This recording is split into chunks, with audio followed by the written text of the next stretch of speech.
e nessa noite eu quero compartilhar com vocês o tema, o engajamento na entrega.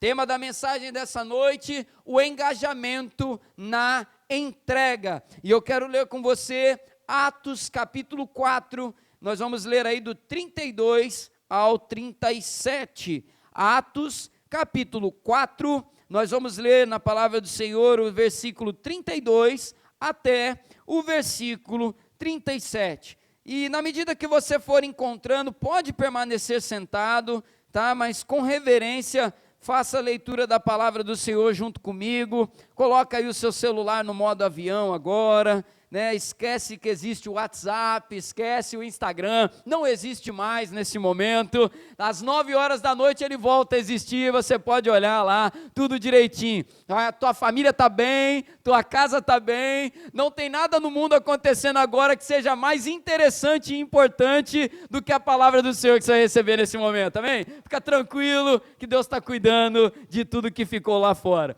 Vamos ler então a palavra do Senhor, Atos capítulo 4, versículo 32, se você achou, dá um glória a Deus bem forte aí. A palavra do Senhor diz assim: da multidão dos que creram, era o coração e a alma, ninguém considerava exclusivamente sua nenhuma das coisas que possuía, tudo porém lhes era comum. Com grande poder, os apóstolos davam testemunho da ressurreição do Senhor Jesus, e em todos eles havia abundante graça. Não havia nenhum necessitado entre eles, porque os que possuíam terras ou casas, vendendo-as, traziam os valores correspondentes e os depositavam aos pés dos apóstolos, e então se distribuía a cada um conforme a sua necessidade. Então José, a quem os apóstolos chamavam de Barnabé, que quer dizer filho da consolação, era um levita natural do Chipre. Esse homem vendeu um campo que possuía e trouxe o dinheiro e depositou aos pés dos apóstolos. Somente até aqui. Senhor, tua palavra está lida nessa noite e nós te pedimos, fala conosco. Com muito temor e tremor nós entramos na tua presença em oração e desde já te agradecemos em nome de Jesus. Amém, Senhor. Glória a Deus. Amados, então vamos lá, a terceira palavra da mensagem hoje, o engajamento na entrega. Antes de entrar nos pontos da mensagem, eu quero trazer para você algumas informações muito importantes sobre a igreja em Jerusalém. O texto que nós acabamos de ler aqui nos mostra, Tiago, a igreja que se formou na cidade de Jerusalém, e aquela igreja era fruto da experiência do dia de Pentecostes. Aqueles homens que receberam a manifestação do Espírito Santo entre eles ali, saíram daquela casa, mais especificamente o apóstolo Pedro pregou uma palavra para a multidão que estava do lado de fora, e o texto bíblico vai nos dizer que naquela pregação de Pedro se converteram mais de 3.000 pessoas, e ali então eles batizaram aquela turma toda. E aí uma curiosidade que eu tenho, Edgar, como deve ter sido para batizar aquela galera naquele momento, deve ter entupido tudo, tá saindo água aqui, tá, vamos lá, vamos batizar, tem mais uma galera para levar, era muita gente para batizar, era muita gente para organizar ali, e nesse avivamento todo, William, nasce a igreja em Jerusalém, uma igreja que, olha, Odaleia, só de já ter nascido assim, não tinha como ser diferente do que nós acabamos de ler aqui. Às vezes, Leda, nós olhamos para esse texto e a gente fica se perguntando, né, meu Deus do céu, como que eles conseguiam ser daquela forma? Amados, era uma igreja cheia do Espírito Santo, era uma igreja que realmente olhava para si e entendia, nós somos o povo de Deus que está aqui na terra para fazer a diferença. A igreja de Jerusalém era uma igreja que se tornou missionária, uma igreja que enviou homens para pregar o evangelho nas cidades vizinhas, nos confins da terra. Quando a perseguição estoura contra aquela igreja, os homens que faziam parte daquela comunidade, Leandro, saem para não morrer, mas a palavra vai mostrar para nós, Brian, que eles saíam pregando Jesus. Hoje, inclusive, eu estava vendo uma mensagem na hora do almoço sobre a vida de Filipe. Filipe foi um dos 7 homens escolhidos para servir as mesas na igreja de Jerusalém, para fazer parte, Leandro, do primeiro ministério de ação social da história da igreja, né? Ali aquele grupo de homens era encarregado para servir as viúvas, para servir os necessitados, e quando a perseguição começa, Filipe, que era um dos 7 encarregados daquela missão, sai e ele foge em direção de Samaria. E ele foi perseguido por causa da fé em Cristo Jesus, Rafael. E o interessante quando nós olhamos é que Filipe poderia muito bem ter pensado assim: olha, eu não quero mais saber desse negócio, eu estou indo para Samaria porque eu estou sendo perseguido por causa de Jesus, eu vou para Samaria, eu vou ficar quieto no meu canto. Mas Rogério, a palavra vai dizer que por onde ele passava, ele continuava anunciando Jesus. Ele chega em Samaria, ele continua anunciando Jesus. De fato, foi um homem que entendeu bem o seu papel na missão do Senhor, um homem entendeu que era vocacionado. Ou seja, essa introdução nos mostra uma coisa: a igreja em Jerusalém, irmão Denesi, era uma igreja que se empenhava na entrega ao Senhor. Quando nós falamos em entrega, note bem aqui, não estamos falando só de entregas materiais, embora a igreja de Jerusalém vivesse isso com muita intensidade, mas olha a entrega de coração daqueles homens. Toda a entrega que eles viviam era pautado num coração incendiado pela glória do Senhor. E eu oro nessa noite para que o nosso coração também seja assim, em nome de Jesus, amém? Que o Senhor nos dê esse coração. Entrega, o engajamento na entrega. Nós vamos começar a olhar aqui, a partir de agora, para alguns ensinamentos dessa palavra. Primeiro ponto da mensagem, você que está anotando, anote, você que está guardando no seu coração, guarda aí no teu coração, um olhar para dentro, um olhar para dentro. Primeiro ponto dessa mensagem. E aí eu quero ler aqui com você o versículo 32 de Atos capítulo 4, que nós lemos no início. Quero ler novamente aqui com você, que diz assim na palavra do Senhor: da multidão dos que creram, era o coração e a alma. Ninguém considerava exclusivamente sua nenhuma das coisas que possuía. Tudo, porém, lhes era comum. Amados, quando nós lemos esse texto de Atos, esse é um texto que é muito usado para se olhar para a igreja de hoje e fazer inúmeras críticas. Você talvez já tenha ouvido algumas das expressões que eu vou citar daqui a pouco.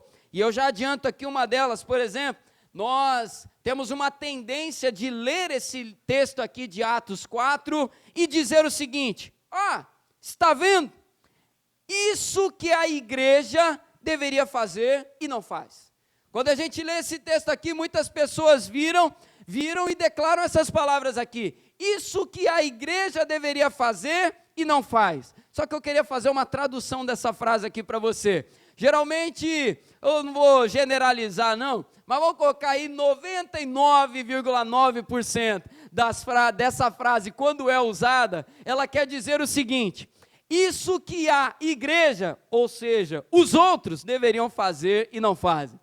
Esse é um texto que geralmente nos remete, Andréia, a fazer uma crítica para os outros, a olhar e dizer assim: isso que o Rogério tinha que fazer e não faz, isso que a Graça tinha que fazer e não faz, isso que a Natane tinha que fazer e não faz, os outros deveriam fazer, a igreja deveria fazer e não faz. E de fato, quando nós olhamos para esse texto, nós vemos aqui uma referência de conduta de entrega que nós devemos viver, e eu já vou falar melhor a respeito disso daqui a pouco. Só que o que eu quero chamar a tua atenção nesse primeiro ponto da mensagem, que é um olhar para dentro, é te chamar a atenção para o seguinte: nós deveríamos falar a seguinte frase: diante do que eu acabei de ler, de que forma esse texto me confronta a ser generoso na entrega ao Senhor, na vida com Deus? O que esse texto me confronta? O que esse texto fala sobre a minha conduta hoje na vida com Deus.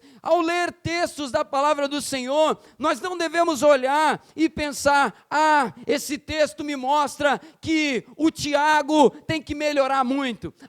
Esse texto me mostra que o Eric tem que melhorar muito. Eu li esse texto aqui e eu cheguei a uma conclusão, Xande, o Isaac tem que melhorar muito. A leitura da palavra do Senhor tem que confrontar a nós. A palavra do Senhor tem que confrontar, Leda, eu que estou lendo essa palavra.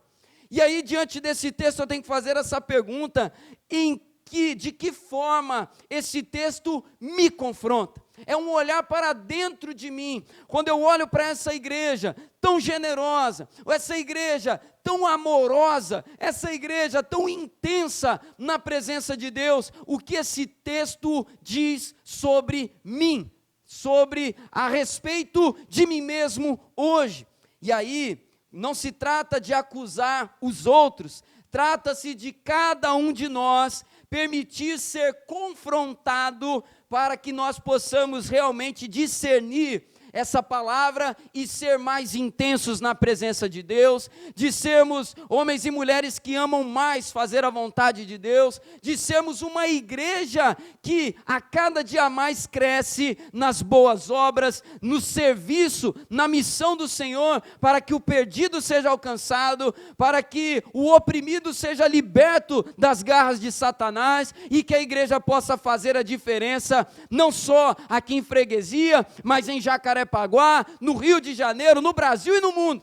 O que essa palavra nos ajuda, Cristina, a viver isso, nos ajuda a viver, Gabriel, nessa direção. E aí, a gente repete e ouve muito essa frase aqui também, isso é que é ser igreja. Se você tiver aí pelo menos 5 anos de caminhada, eu acredito que você já ouviu muito essa palavra. Quando alguém vê alguma coisa, irmã Beth vira e fala assim, isso aqui é que é ser igreja.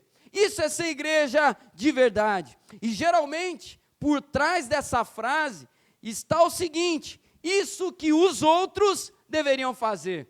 São frases que sempre apontam para o lado.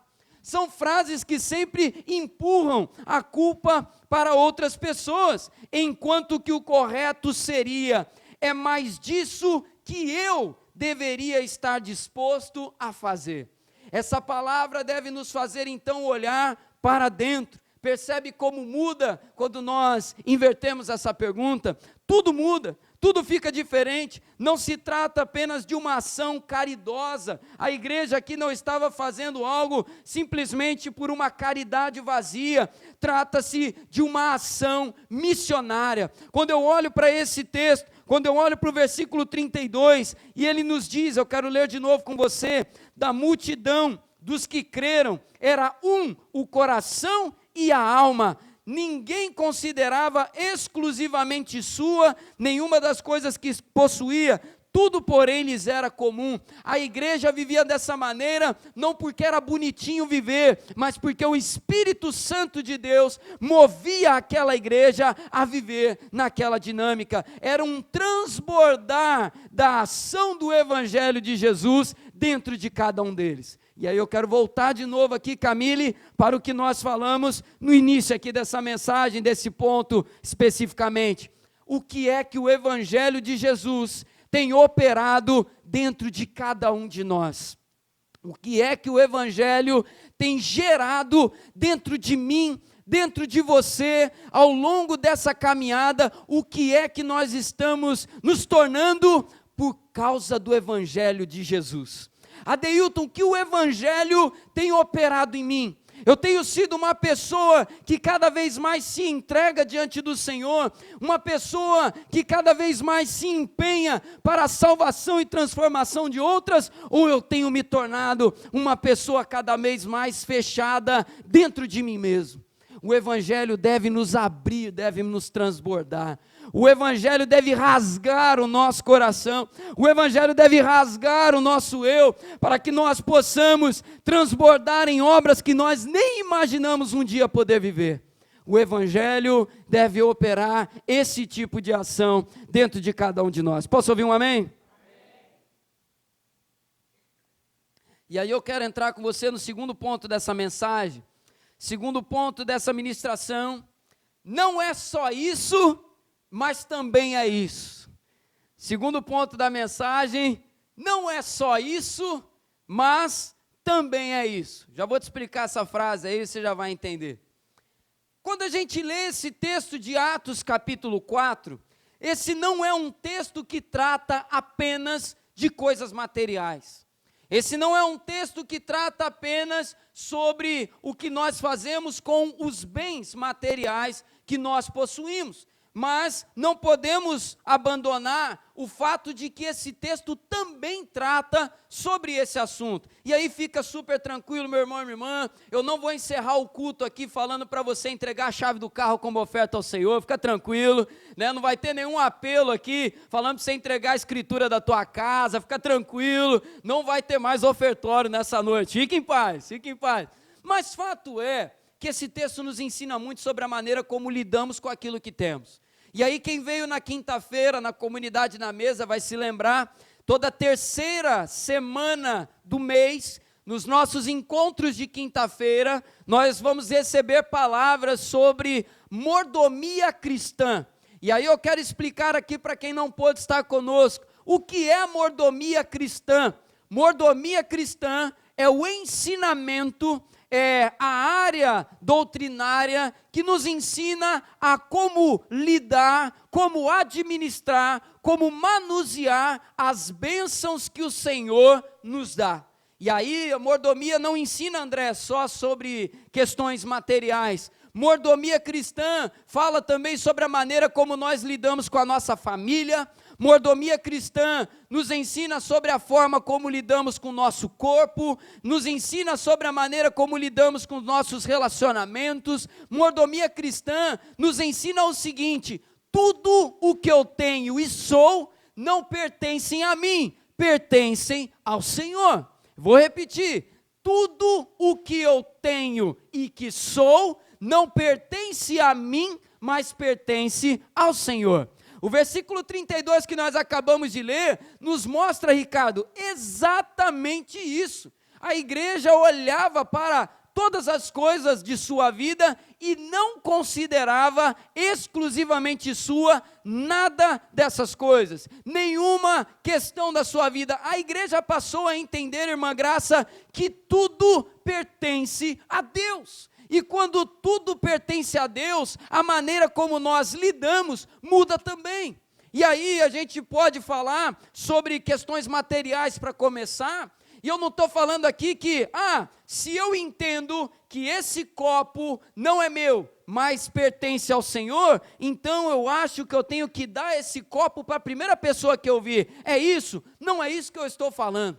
Não é isso também que a palavra está nos falando. Significa colocar à disposição do Senhor tudo aquilo que eu tenho, tudo aquilo que eu tenho na minha vida, e mais ainda, eu devo cuidar muito bem de cada uma dessas coisas. A minha família, está aqui a minha esposa sentada no primeiro banco, a Natane se casou comigo, eu me casei com ela, nós temos um casamento. A Natane é minha esposa, mas ela não é minha posse.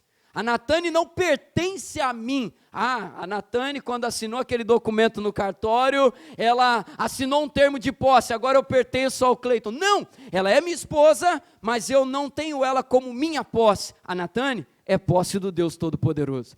E isso muda tudo, porque a maneira como eu trato a Natane deve passar por esse entendimento. Se eu entendo que a Natane é de Deus e não minha, então eu devo cuidar muito bem dela, porque um dia eu vou prestar contas diante de Deus pela maneira como eu trato a Natane.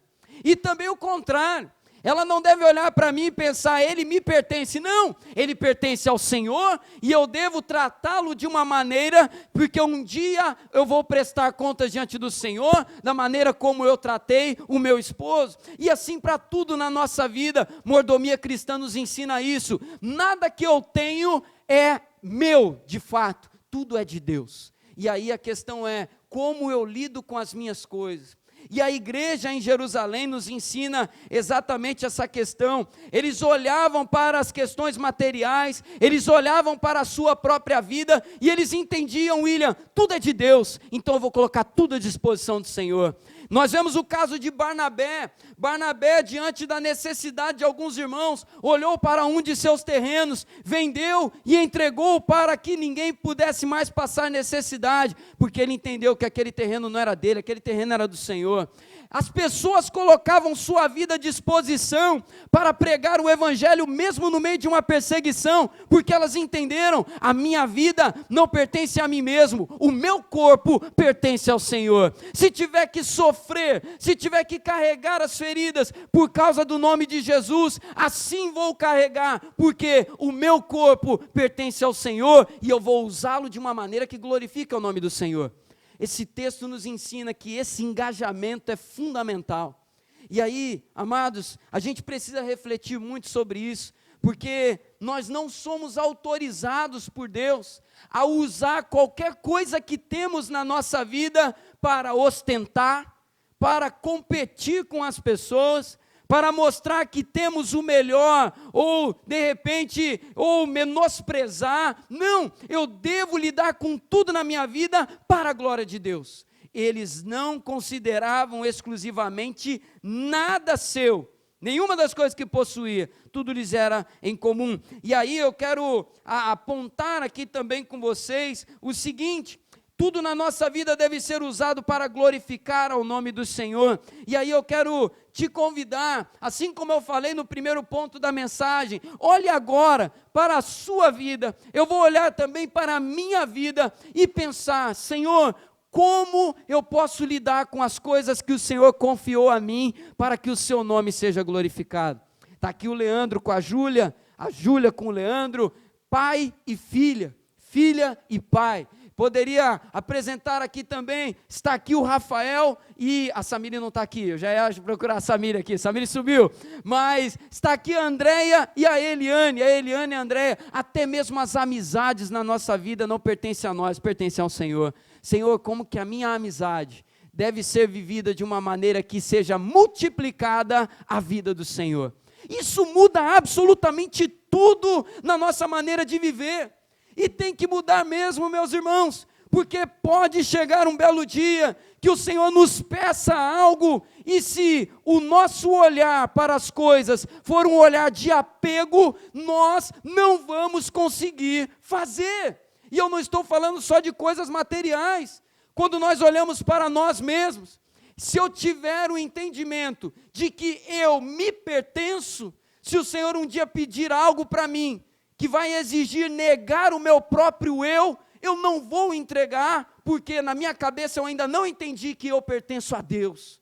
Se um dia eu me apegar muito a esse copo d'água, e o Senhor me pedir: pega esse copo d'água e dá para o Edgar beber, eu não vou conseguir, porque eu me apeguei àquilo de uma tal maneira, que eu passo a resistir. Senhor, peça tudo, pede o microfone, pede o controle do ar-condicionado, mas o copo d'água não, Senhor.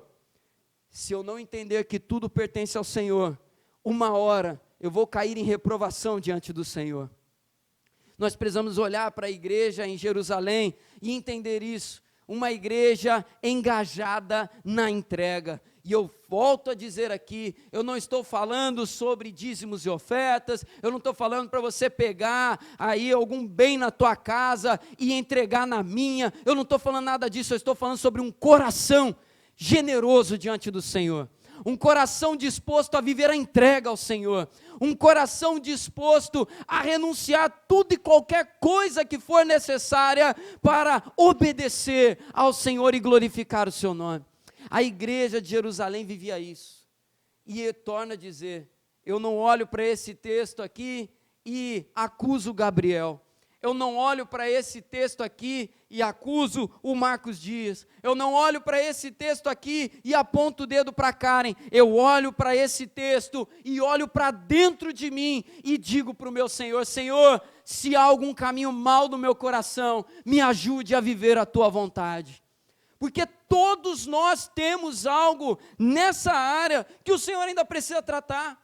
Não tem ninguém aqui nessa noite que seja 100% desapegado de tudo na sua vida. Não tem. Porque o coração do ser humano insiste em se agarrar a alguma coisa. É igual aquele desenho animado, né? Ou igual aquelas piadas que o pessoal faz. Eu amo a minha bateria. E aí o Senhor fala, olha, não olhe para essa bateria como sua, entenda que essa bateria é minha, eu confiei ela a você. E aí com muito trabalho, o Senhor me faz entender, essa bateria pertence ao Senhor. Ah, Senhor, mas o teclado não, o teclado então agora vai ser o meu novo xodózinho. E eu vou procurando coisas para me apegar, porque o nosso coração é assim. Só que essa palavra, ela tem que constantemente bater contra o nosso coração. Essa palavra tem que bater contra o nosso coração e nos ensinar a cada dia mais. Não se apegue a nada desse mundo, se apegue ao Senhor. Lide com todas as coisas para a glória de Deus. Lide com a sua família para a glória de Deus. Ensina e ame o seu filho para a glória de Deus. Trate as suas coisas materiais para a glória de Deus. Viva a sua vida de uma maneira excelente, de uma maneira santa, para a glória de Deus. Que o nosso maior apego seja o nosso Senhor. Essa palavra, ela nos move nessa direção. A igreja precisa estar engajado nisso. Quando há o engajamento na entrega na vida de uma igreja, todo mundo é impactado e aquela igreja se torna mais operosa. Uma igreja mais disposta. Que é um outro exemplo também, o nosso tempo. O nosso tempo, ele deve ser visto também como algo do Senhor. O nosso tempo, às vezes, é aquilo que a gente amarra para não entregar ao Senhor. Senhor, depois de tal horário, não adianta ninguém me procurar, porque eu não vou ajudar ninguém, agora é meu horário, é meu tempo. Ah, Senhor, minha disponibilidade para ser bênção na vida de alguém é esse aqui, não me procura fora disso não.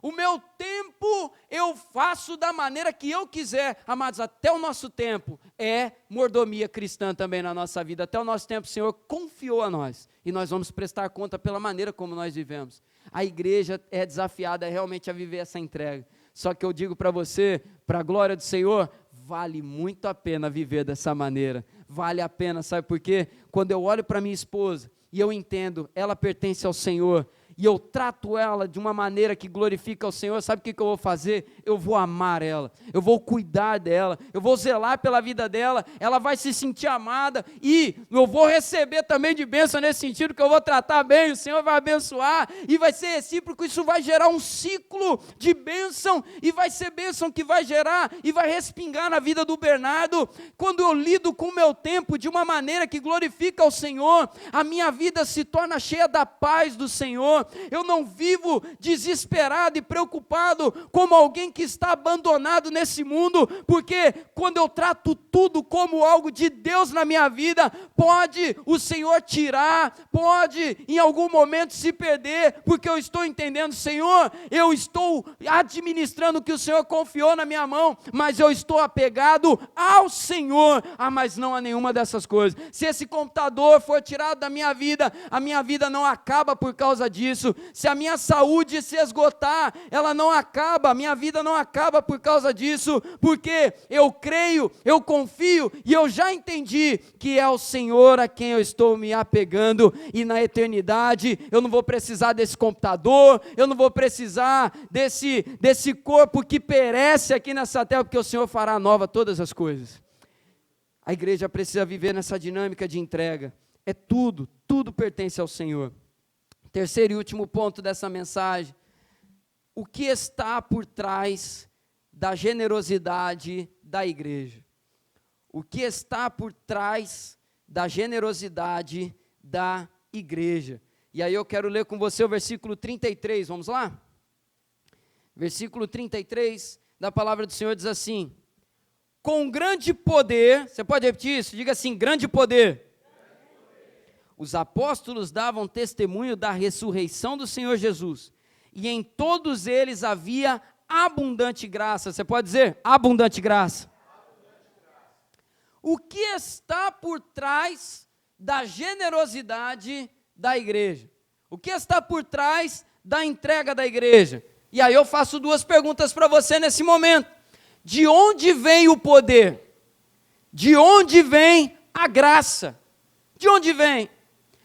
A palavra vai mostrar para nós que os apóstolos, com grande poder, davam testemunho da ressurreição de Jesus. Com grande poder.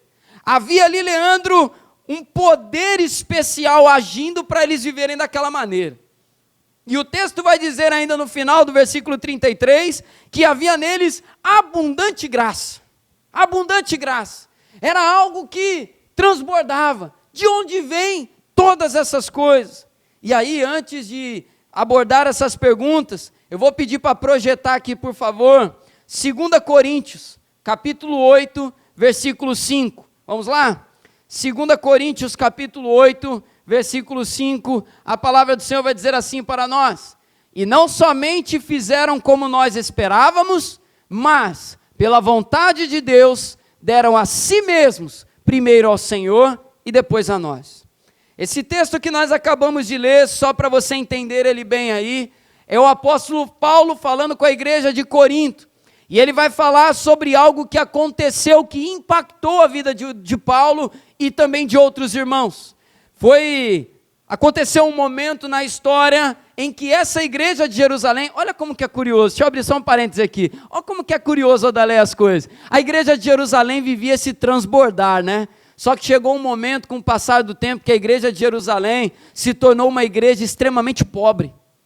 Olha que interessante, Tati, uma igreja que antes transbordava, Barnabé vendia terreno para entregar a todo mundo, entregando um monte de coisa para abençoar o necessitado. Passado algum tempo, essa igreja se tornou uma igreja extremamente pobre, por causa da perseguição, por causa das dificuldades que foram se abatendo com ela. Aquela igreja, Douglas, que antes era quem abençoava, agora se torna uma necessitada. E aí, os apóstolos começam a organizar o levantamento de uma oferta para mandar para Jerusalém. E as igrejas então são convidadas a levantar ofertas para que pudessem ser juntadas e mandadas para Jerusalém. E aí acontece uma coisa espetacular, que Paulo destaca nesse texto que nós acabamos de ler. Uma igreja de um lugar chamado Macedônia levanta uma oferta muito expressiva, que chama a atenção de todo mundo. E aí talvez você possa se perguntar assim: pastor, mas o que tem nisso? O que tem é que a igreja da Macedônia era, naquele momento, uma das igrejas mais pobres do mundo. Era uma das igrejas mais necessitadas do mundo. E aí o apóstolo Paulo vai destacar para Corinto o seguinte: aquela igreja, em outras palavras, né? Aquela igreja que tinha tudo para nem entrar nessa campanha por Jerusalém, ela transborda. A palavra vai dizer para nós ali, Paulo vai dizer que aquela igreja transbordou em graça. Aquela igreja levantou, fez questão de ser bênção na vida de Jerusalém, mesmo sendo ela mais uma que necessitava daquilo. O que esse texto então vai nos mostrar ali, amados? Esse texto vai nos ensinar que esse fato importante é que a comunidade dos macedônios, que era uma das comunidades cristãs mais pobres, mais necessitada, foram uma das igrejas que mais transbordaram em generosidade, em entrega, para ser bênção na vida de uma igreja que eles nunca nem viram, de uma igreja que eles nunca nem tiveram contato. Um exemplo de entrega e generosidade. Torno a dizer, isso não se limita só a questões financeiras. Tudo que entregamos na nossa vida, tudo, absolutamente tudo, seu tempo, sua atenção, sua dedicação, seus dons, seu trabalho, seu ministério, em primeiro lugar, como nós acabamos de ler aqui, primeiro você está entregando para Deus. Antes disso chegar na vida de alguém, você está entregando para Deus. Está ali atrás o Rafael intercedendo pela minha vida, a irmã Graça, o Edgar intercedendo pela minha vida. Eles estão orando por mim, só que antes de fazer por mim, eles estão fazendo primeiro para Deus. Antes daquilo tocar a vida de uma outra pessoa, está sendo entregue ao Senhor em primeiro lugar. Imagine que há um trajeto aqui, Karen, eu estou aqui e eu preciso entregar algo que chegue aqui, no meio do caminho. Antes de tocar a vida do outro, aquilo toca o meu Senhor. Tudo que eu faço é feito para o Senhor em primeiro lugar. A palavra vai dizer, quer comais, quer bebais, faça tudo para a glória de Deus. Tudo que a igreja faz nada mais é do que um transbordar daquilo que ela experimenta com Deus. A palavra nos ensina isso, que o que eles estavam fazendo naquele momento nada mais era do que um reflexo, Júlia, de tudo aquilo que eles experimentaram. Uma igreja generosa, generosa em todos os aspectos, um discípulo transbordante, um discípulo abençoador, não é porque ele é bonzinho, não é porque ele é bonitinho, porque ele gosta de fazer aquilo, é porque por trás daquela pessoa, por trás daquela ação, está uma vida de experiência com Deus, que não tem como não ser transbordante. É impossível ser impactado pelo Evangelho e não ser transbordante das bênçãos do Senhor. Se tem uma das coisas terríveis que nós não devemos fazer na nossa vida, é transformar o Evangelho numa coisa egocêntrica. É transformar o Evangelho numa coisa para mim. É um exemplo que eu já dei aqui outras vezes, e eu vou dar mais uma vez aqui, faz tempo que eu não cito esse exemplo. O Evangelho é o seguinte: eu estou com sede, e eu estou mesmo. Esse exemplo agora veio numa hora boa, Edgar, estou mesmo. E eu oro ao Senhor dizendo o seguinte: Senhor, estou com sede, quero água. E eu oro, eu peço ao Senhor, e o Senhor bondoso me abençoa com água. E aí eu bebo daquela água, mata a minha sede. A voz que estava indo embora, irmã Beth, não está mais indo embora, glória a Deus. Deus me abençoou, sou abençoado, pedi a água veio. Talvez alguma crença lá fora poderia dizer assim: ciclo encerrado, agora é só, vai pagar a promessa, vai fazer o que você falou que ia fazer, porque o ciclo se encerrou. Uma crença qualquer lá fora pode dizer: ó, o objetivo foi alcançado, Adeilton, estava com sede, pediu água, a água chegou, amém. Só que na fé cristã é diferente. Eu pedi, o Senhor me deu água, eu matei a minha sede, ainda tem água no copo. E aí o Tiago está com sede. E aí eu entendo, por que não? Essa água também abençoa a vida do Tiago. E o Tiago também bebe, mata a sede dele. Por que não? De matar a sede dele, a água também não matar a sede da Fernanda, e o ciclo da bênção continua, porque ela não bate e morre em mim, a bênção do Senhor recai sobre mim, só que ela me enche de uma tal maneira, que ela vai transbordar e vai tocar a vida de outros também, porque essa é a experiência do Evangelho de Jesus, não é para mim, não é só para mim, pastor, mas eu não tenho coisas para dar para as pessoas, torno a dizer, essa mensagem não é sobre coisas, essa mensagem não é sobre dinheiro, essa mensagem não é sobre coisas materiais, é sobre vida, se o Senhor tem gerado vida no seu coração, nós como igreja, precisamos nos engajar nessa obra, Senhor, eu vou entregar vida, porque eu tenho recebido vida de Jesus. É sobre isso que essa palavra nos ensina. A igreja de Jerusalém transbordava de tudo, não era só dinheiro, não era só terreno, não era só posses materiais. Se o Senhor tem dado sentido à sua existência, é isso que você leva para outras pessoas também. Pastor, na minha família tem um monte de pessoas perdidas, porque não sabe o rumo da vida que está tendo, pessoas que acham que perderam tudo, eu era essa pessoa, não sou mais. Tua missão é levar e fazer o mesmo na vida da tua família também. É entregar o que eu tenho recebido, é entregar da água que eu estou bebendo. Nós precisamos ser uma igreja assim. Ser igreja não é só vir para cá, assistir o culto, ser abençoado e ir embora para casa. Lembre sempre do exemplo da água. O copo da água te abençoa nessa noite. A água do Senhor está caindo sobre a sua vida nessa noite. Mata a tua sede nessa água, enche o copo, passa para outra pessoa também. Uma igreja engajada nesse estilo de vida é a igreja que impacta o mundo. É uma igreja que entendeu essa comunhão tão gostosa, não é só para nós. Cabe mais um, cabe mais outro, cabe mais um, cabe mais outro, cabe mais um. Ah, pastor, ainda tem água, porque a água continua sendo derramada sobre nós. Então, tem água para matar a sede também. Tem água para levar para outros também. Pastor, está chovendo, as portas dos céus estão abertas, aleluia. Mata a tua sede, leva água para matar a sede de outro lá fora. É o estilo de vida que o Senhor tem para nós. O engajamento na entrega. Eu gostaria de convidar você nesse momento, fechar os seus olhos.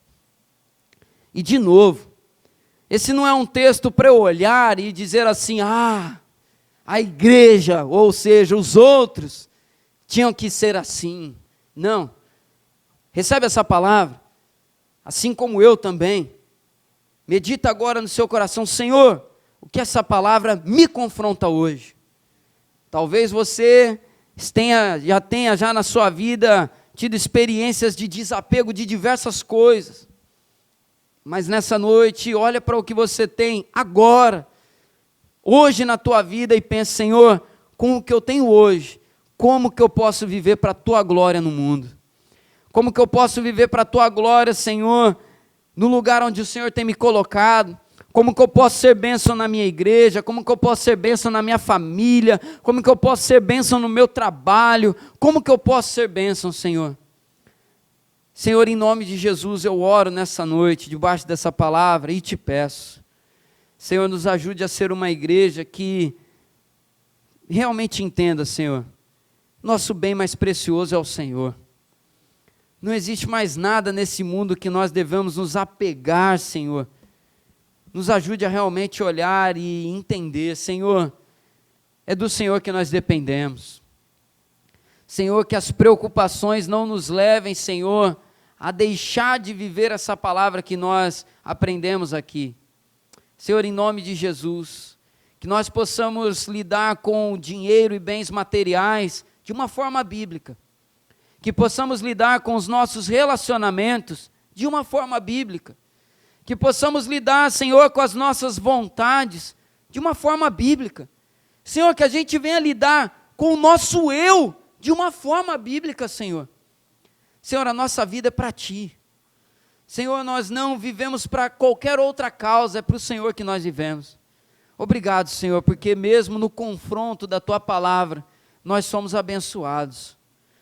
O Senhor nos confronta para gerar vida, o Senhor nos confronta para crescermos, e nós Te agradecemos por isso, Senhor. Obrigado por essa palavra, marca, Senhor, na tábua do nosso coração. É a oração que nós fazemos em nome de Jesus. Toda a igreja diga amém. Você pode aplaudir o nome do Senhor?